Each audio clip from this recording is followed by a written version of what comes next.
Hello, I'm Jan Mulvey and you're watching the Redmen TV. Hello, welcome to Redmen TV. It's the Uncensored match build-up show ahead of Liverpool's FA Cup quarter-final replay against Blackburn Rovers at Ewood Park. I'm joined by Chris Pajak, Jack Hart, and a very tired John Major. Tired of talking about Liverpool on a bank holiday Monday. To discuss this game. I think, first of all, obviously we've done a lot of chat post-Arsenal about Liverpool's top four ambitions and obviously the league and stuff. It's the FA Cup. We should put all the league stuff to one side, at least for the next 90 minutes or so. And you know, it's a real, it's the real and final chance of silverware for Liverpool this season. It's got to be a priority. Yeah, it does. I think we should unleash the big guns. We've got the players that can play. Yeah, But it's we've talked a lot. About top four and an FA Cup and blah blah blah. I'm saying that we need to ignore the league. The league's just depressing because we got ourselves excited. But this is it. It's a game against Blackburn. It's a semi-final awaiting us at Wembley against Aston Villa. This needs to be. It shouldn't be the most important game of our season, but my God, it is, and Liverpool need to take the chance by the bull by the horns, as it were. You do, yeah. But I think we also need to see some changes from what happened against Arsenal and United, and I don't know whether that's we look at changing the system against Blackburn and we maybe try something new, because I think we've been found out now, and I think we need to come up with a plan of how to start winning games again. I know it's only been 2 losses, and we had sort of out of 13 without losing before that. But there's towards the end of that run, people have known how to play us, and Blackburn did exceptionally well. We cannot underestimate them. We are going to have to treat this like it's the most important game of the season. But equally, we need to start planning for the future as well, and that means getting points in the league after this game. Yeah, I mean, not to throw any more pressure on, but the pressure's there, isn't it, Jack? The FA Cup, the importance of it has become absolutely paramount now. Yeah, definitely. I mean, I said in one of the previous shows that I think it's dangerous to start sort of having your feelings on the whole season rest on just 1 or 2 games. I think, you look at the league for your feelings overall, but a cup would certainly go a long way to, to cheering everybody up at the moment in what could be a bit of a drab end to the season. I don't think it's disrespectful to Blackburn, and then if we can get through Villa as well, to say that we should be beating those teams, and so the pressure really is on there to get twice to Wembley all the way through to the final and give the final a go. Dad, I think you can to some extent you can look at the season, say the Premier League, it's a long season, things happen. You can look at not maybe buying well enough in the attacking positions, the injuries to Daniel Sturridge, etc., losing to United and Arsenal, what have you. I think there's and we've discussed in depth on the Red News Roundup show this week this notion that the teams with the highest wage spend and the highest spend on players in their 11s finish higher. There's 4 teams that are higher than Liverpool in those terms, and therefore Liverpool should be finishing 5th. When it boils down to the FA Cup, and I think fuck respect to Blackburn, fuck respect to Aston Villa, if Liverpool don't make the final, that's a massive disappointment and a massive underachievement from this position. Yeah, absolutely. We should clearly on paper be able to beat Blackburn, and we should be able to beat Villa in the same way. But it's the FA Cup, so none of that actually counts for anything. Yeah. We're actually in a bad place at the moment, having lost 2 games for the first time in ages, and we've lost 3 players to suspension, and 2 of them are 2 of your 3 centre backs are not going to be available. And your captain isn't available, so it's not an easy time to play any game, but it's a one-off game. There's got to be a winner on the night. We should be beating Blackburn comfortably. I mean, we should have beaten them comfortably at Anfield, but didn't. But we should still be able to go and beat them at Ewood Park. Yeah, I mean, you talk, Chris, about that. Obviously, as my dad says there, 2 of our regular back 3 not going to be available for this game through suspension. Skertle's still got a couple of games left, hasn't he? And Chan's picked up a 1-match man for his 2 yellow cards. You talk about making changes to the system. Would you go back to a back 4? Potentially. I mean, Lovren, Toure and Sakho don't fill me with confidence as a back 3. Johnson never fills me with confidence in any position, never mind systems or anything. He's just crap. I really don't like the feel of Alberto Moreno at left back either. So it's a tough question to answer that, and I think it's a real tough one. I mean, the logical thing to do would just be to throw in, keep Toure in, put either Lovren or Johnson in at the right side of the centre back in place of Chan. That's the easy thing to sort of do. But as you say, we've still got problems with the right wing back then, though, haven't we? I think if you were to play Johnson as a right back against Blackburn, he should be good enough to put a performance in then. And then you've got Sacco and Toure as two centre backs. Left back Moreno again should be good enough to play left back against Blackburn. I'd rather probably see that than start shifting other players around again. Yeah. Is it a game when we could reintroduce Flanagan after he played in the charity game? Give him an hour. Maybe. Might be a useful player to have around for I the think running. he should be on the bench. Yeah, absolutely. I don't know whether because we always say this, don't we, Dad, about players getting through the first game back on adrenaline. But is he fit enough to do that? In a hell for leather FA Cup quarter final. Considering he only even got half a half in the charity game, didn't he? And is his base fitness level enough? I agree. I fully agree. For me, if you're in a little run of bad form and you need to go back to the basics to some extent, and what could be quite an agricultural game, and say blood and thunder, Flanagan for me would be in that team all day long if he was fully fit. Or I suppose if we'd won one of the previous two league matches, we might have had the leeway to be able to play him. And I think if we had our first choice centre backs available, I'd be tempted to say it should be good enough to beat Blackburn the way the three at the back. But given that we haven't got them, and given that almost certainly Blackburn will have been training with a view to how they beat a three at the back system, given they've been shown it by our last few games, I'd be tempted to go back to 4-3-3. And I'd be bringing in Manquillo at right back to give us a bit more stability. I'm not sure about Moreno, whether he needs to be taken at the firing line or not, but your choices are very limited as to who you could play Johnson left back, actually. You could play Johnson left back, yeah. And apparently Enrique's fit again, so that's his rehabilitation swimming with dolphins. That's always a possibility, but and I'd have Henderson, Lucas, and Allen as a three in the middle. Yeah. I think it's a decent show.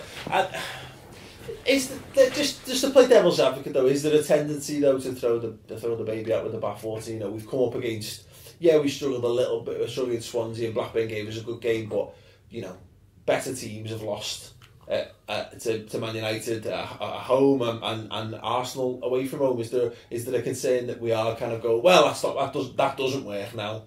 Would you not be able to come in and trust the players we've got? I think that there is possibly that, but given that we haven't got our first choice centre backs, I mean, I think I like Chris, Lovren and Toure and Sacco together just fills me with dread. The way Toure played the other day, and if we played a 4 now, then when we play Newcastle are going to have no clue what system we're going to play, and so on for the rest of the season. We could turn up with a totally different system any time we play, instead of being so predictable, which is what's happened over recent weeks. Maybe we're not, maybe switching to a 4 and switching some of the selection personnel around a little bit isn't just reacting to a couple of bad results. Maybe it's actually having the confidence that we're good enough to go out there, try something different and beat Blackburn, and actually add an extra option, as you say, going into the Newcastle game then. They don't know what we do. Maybe we need to try something new anyway. Look, I think the basic thing we've said about the three at the back, look, you can't argue with the form since the turn of the year. It's been fantastic. And it's disappointing that it is that we've ultimately fucked it up when we needed to just stick out a couple more games. The fundamental flaw of it is that we still haven't found that X factor to getting the extra impetus in front of goal. And is it a case of do we go back to the diamond? But if we do, who are those two? Is it Sturridge and Balotelli? Is it Sturridge and Sterling? I think Sturridge and Sterling at the moment. Could be Coutinho behind. Probably Allen and Henderson, and then Lucas as the defensive midfielder or something like that. But then, long term, with the players that we've got in our squad being Adam Lallana, Phil Coutinho, Raheem Sterling, Markovic, all vying for that 10 position, it says to me that long term that's not what we're looking to play, because we've already got 4 players for that one position. I think that it's key how we get these players into the squad. The other thing with the Diamond, let's not forget, earlier on in the season we were getting absolutely raped down the wings, and people seem to forget that. Yes, nothing like a bit. Everyone forgets wing rape. The most forgettable of the type. Anyway, it's we've been. I think you're right. What you're saying, it's just not necessarily how you're saying it. The issues, right? People found out the diamond formation, and we saw the limitations of it. But it's a case of whether, it's exactly the same thing as this formation, isn't it? Is that we know, everyone knows the ways to play against these. It's ultimately down to the players you put out on the pitch and having the superior quality. Because really, you're playing against championship opposition. It shouldn't really matter, apart from those really crunch when you've got opposition teams who are much better than you. You should be able to beat anyone in any formation, any realistic formation anyway, unless you do something completely. We've got to find a way to get our best players into the right positions and play them properly, and we've not been doing that now. But if that's the case, then what is that formation? Because as we've said time and time again, Sterling, Coutinho, and if he's fit, Lallana, are probably our three most gifted, closest to world-class players we've got in that team. What formation is that? 4-2-3-1? That's why I think 4-3-3 at the moment, because you've got to get Sterling, Sturridge if he's playing, and Coutinho on the ball. And I think that's probably the best way to do it at the moment. If I was fit to play as a right wing back, it might be slightly different, but at the moment we haven't got that. Sorry, Jack. I know. It's not the case when we're looking ahead to this single match that we've got coming up. But further down the line, I wonder whether Coutinho could do a job in a diamond further as one of the central players in there. That's where he is in my Master League team. Well, yeah. So does he do a job there? Absolutely. There you go. There's the answer. Well, we said that about them. We said about that at the start of the season. We're back to these questions, aren't we? Like Lallana, can he do that? Can he do that? I couldn't see Lallana doing the job there. I think he'd have to be at the tip of the diamond. But I think Coutinho's got what it takes to play where Alan is, if you like, if we were to deploy that shape. Yeah. Alan's the man you'd put in there, but actually could Coutinho play there and still be effective as the third midfielder rather than the third forward? It comes back into, it's essentially then that's the 4-2. It ends up potentially as that 4-2-3-1, doesn't it?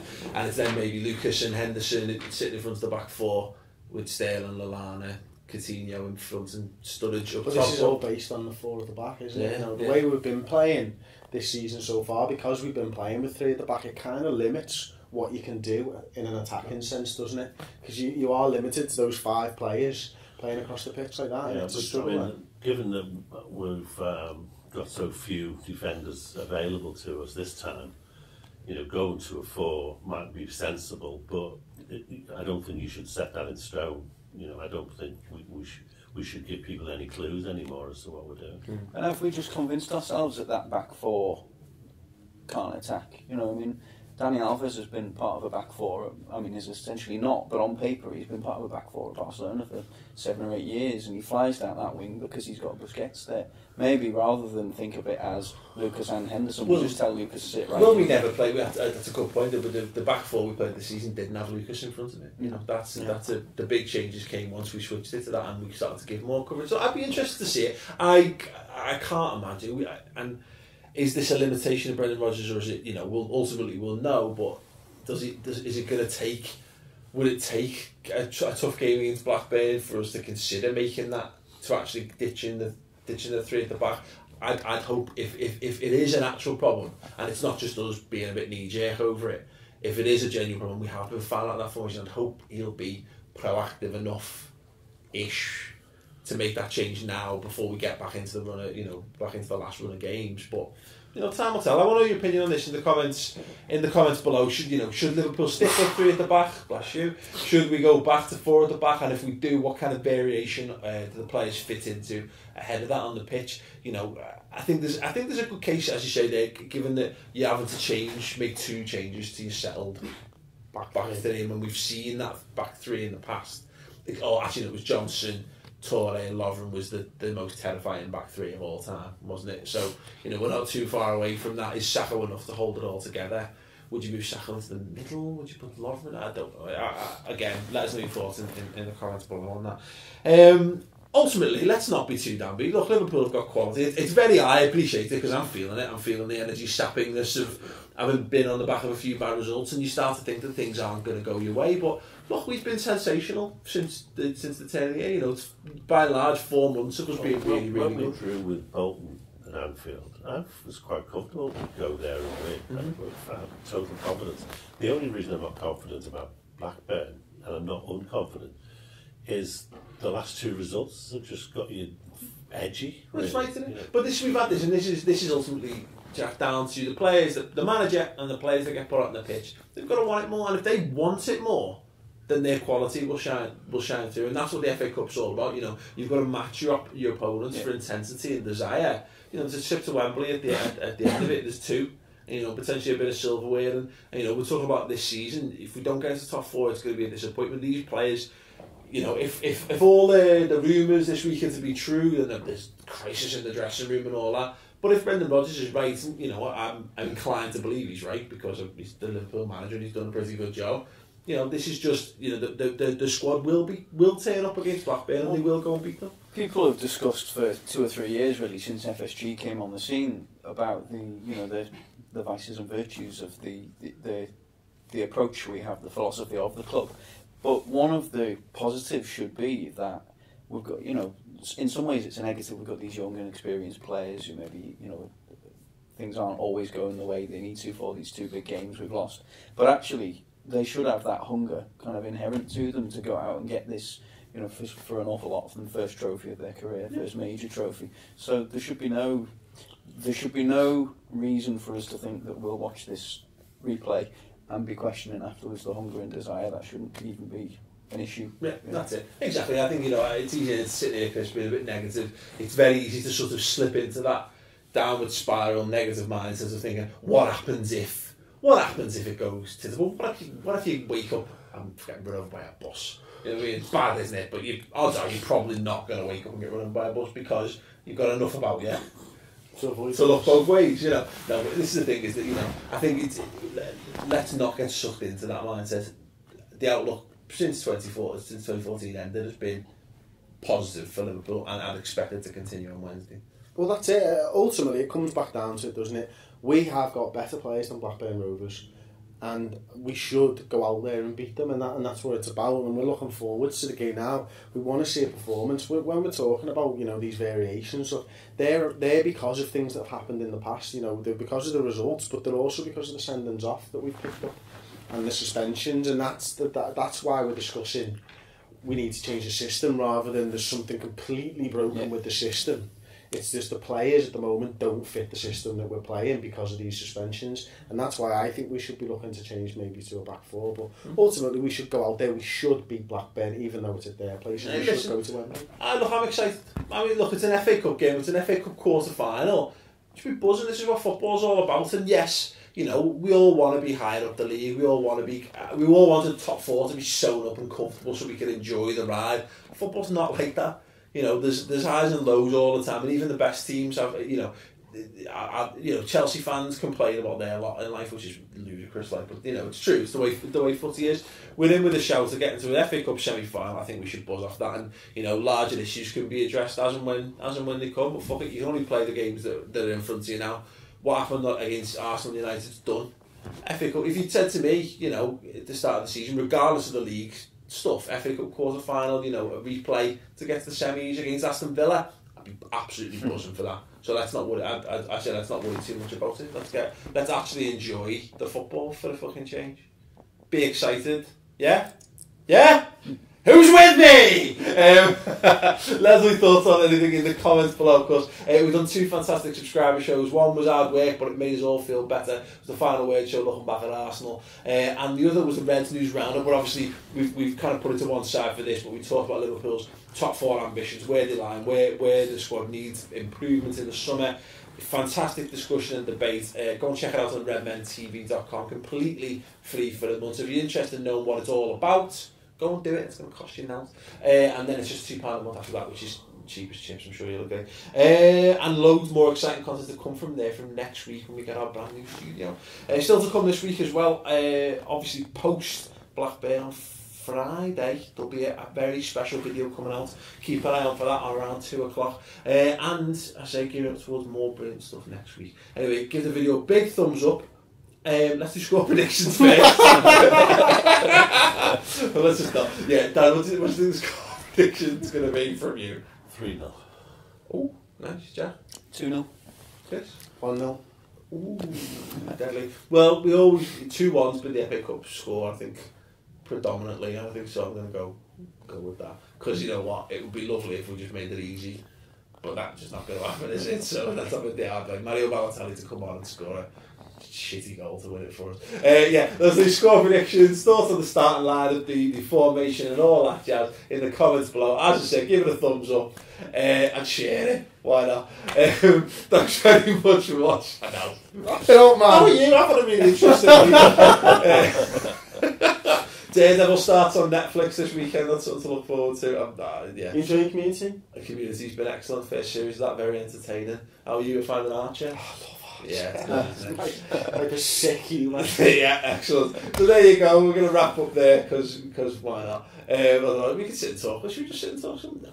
Anyway, thanks for watching and good night. So. Right, this week's forfeit is the gauntlet. So what Paul's got to do is we've got him a nice bucket full of food-dyed water. He's got to fill a jug up. He's got to run the gauntlet while we kick footies at him. He's got to fill the bucket up at the other end. It's going to be fun. Sounds easy, doesn't it?